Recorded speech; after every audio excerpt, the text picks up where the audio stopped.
El Código del Diablo existe en muchos manuscritos medievales que a día de hoy, y tras numerosos estudios, continúan siendo un verdadero enigma para muchos. Sus contenidos, sus ilustraciones y su historia son sinónimo de misterio. Hablamos hoy del más grande de todos ellos, el conocido como Codex Gigas, libro grande en latín, también conocido como Código o Biblia del Diablo. Características del manuscrito. Lo de libro grande es un título de lo más acertado, ya que el Codex está considerado como el manuscrito más grande conservado de la época. Sus dimensiones son impresionantes, 92x 50,5x 22 centímetros. Contiene 624 páginas iluminadas con tintas roja, azul, amarilla, verde y pan de oro. Entre los textos variados se incluyen un buen número de ilustraciones recreadas con tremenda maestría. Su peso, nada menos que 75 kilogramos.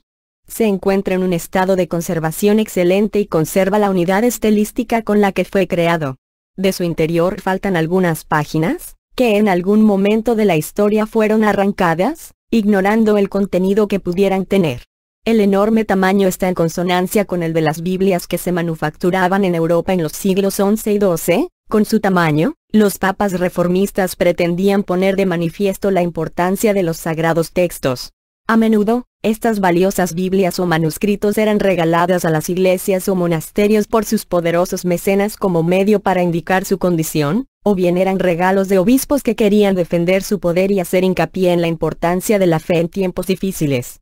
Su enorme tamaño los reducía a uso de atril, posiblemente para uso en el refectorio monacal para las lecturas a la hora de comer o en el presbiterio de la iglesia para los servicios del día. No están considerados como libros litúrgicos, pero sí que podrían ser complementarios. El Codex Gigas se podría considerar como el último gran manuscrito de estas características, ya que en las fechas en las que fue creado comenzaban a aparecer en París las Biblias de pequeño formato y un solo volumen, que acabarían por resultar bastante más prácticas que estos gigantescos pliegos. Origen del Codex Gigas. El manuscrito llamó la atención de todo aquel que conocía su existencia desde el primer día en que fue expuesto. La ilustración del diablo entronizado en una de sus páginas fue lo que le valió el famoso apodo de Biblia del Diablo. En la época medieval el manuscrito figuraba entre las maravillas del mundo y se le atribuía un enorme valor material. La autoría del pliego se le otorga al monje Herman el recluso del monasterio de Podlazice, aunque este es un dato bastante confuso y en realidad no se sabe a ciencia cierta quién escribió e ilustró sus pergaminos.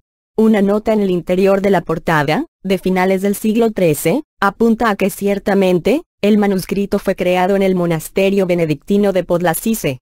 Más tarde, este monasterio, que pasaba por dificultades económicas, empeñaría el manuscrito al monasterio cisterciense de Sedlec. Más tarde, sería comprado de nuevo por los benedictinos, pero esta vez en el monasterio de Brevnov, financiando la compra el arzobispo de Praga, por encontrarla ajustada a derecho apropiada para el tesoro de su orden.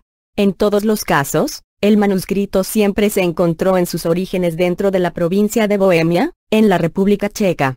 Allí estuvo hasta que en 1594, Rodolfo II, gran amante de cualquier obra enigmática, transfirió la obra a su colección personal en el castillo de Praga. Medio siglo más tarde, tras la Guerra de los 30 años, el castillo fue expoliado por el ejército sueco y el libro, junto a muchos otros tesoros, pasaron a formar parte de la colección de la reina Cristina de Suecia. Desde entonces se encuentra en ese país, primero en la Biblioteca Real y más tarde, desde 1877, en la Biblioteca Nacional de Suecia, en Estocolmo. Durante el paso de los siglos, y muestra de la atracción que ejercía el manuscrito, muchos incluyeron en él sus firmas, como los típicos «Yo estuve aquí», de los baños públicos. Se encuentran inscripciones de los siglos XVI y XVII, incluso se pueden encontrar los nombres de Josef Pesirka y Beda Dudik, dos estudiosos checos pioneros en el estudio científico del manuscrito. Contenidos del Codex Gigas. Su contenido, sin duda, es lo que hace de este manuscrito un volumen especial, único y enigmático, alejándolo de las Biblias típicas manuscritas de la época. El Codex incluye, entre otros muchos temas, el Antiguo y Nuevo Testamento. Traducciones latinas de Flavio Josefo, Antiquitates Judaicae de Bello y S.S. Judaico, Trabajos sobre la historia de los judíos. Las etimologías enciclopédicas de Sevilla, en 20 libros, de Isidoro. 8 libros médicos. Los primeros 5 de origen griego o bizantino, que bajo el título de Ars Medicinae fueron lectura obligatoria para estudiantes de medicina en el sur de Italia a partir del siglo XII. Al final estos libros se convirtieron en textos de medicina en toda la Europa medieval.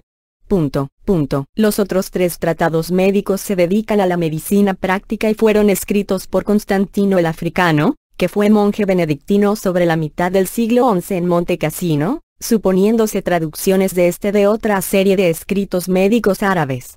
Tras el final del Nuevo Testamento se encuentran sus famosas ilustraciones, una de la Jerusalem Celestiali, enfrente, la del famoso diablo.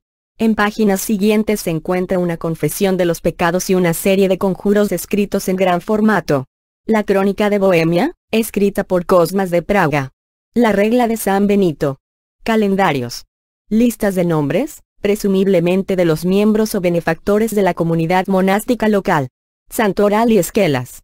Todo esto, mezclado con textos cortos de antiguas historias, curas medicinales y encantamientos mágicos.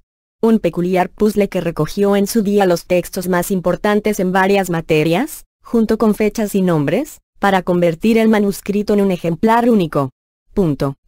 La leyenda de la Biblia del Diablo, aparte de la ilustración antes mencionada de Satanás en una de sus páginas, la verdadera leyenda que siempre ha acompañado al manuscrito cuenta que el supuesto monje benedictino al que se le atribuye la obra, fue condenado a ser emparedado vivo por un grave crimen y, para que la pena le fuera condonada, el monje propuso crear una obra monumental y única que todos alabarían y que llenaría de honores al monasterio y, si eso fuera poco, la ciclópea obra sería escrita por él en tan solo una noche.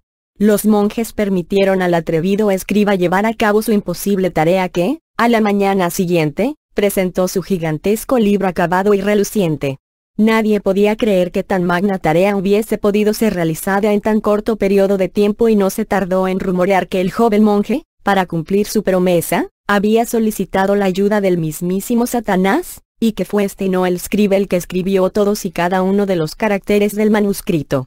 Mito y leyendas, lo cierto es que el Codex Gigas ha conservado su poder de atracción hasta día de hoy. De un precio incalculable, ha sido codiciado por muchos y los intentos de robo se han repetido a lo largo de la historia. Temor y obsesión, quién sabe si con algún mensaje oculto o sobrenatural que todavía permanece allí, esperando que algún avesado lector se atreva a descifrar las auténticas palabras del diablo.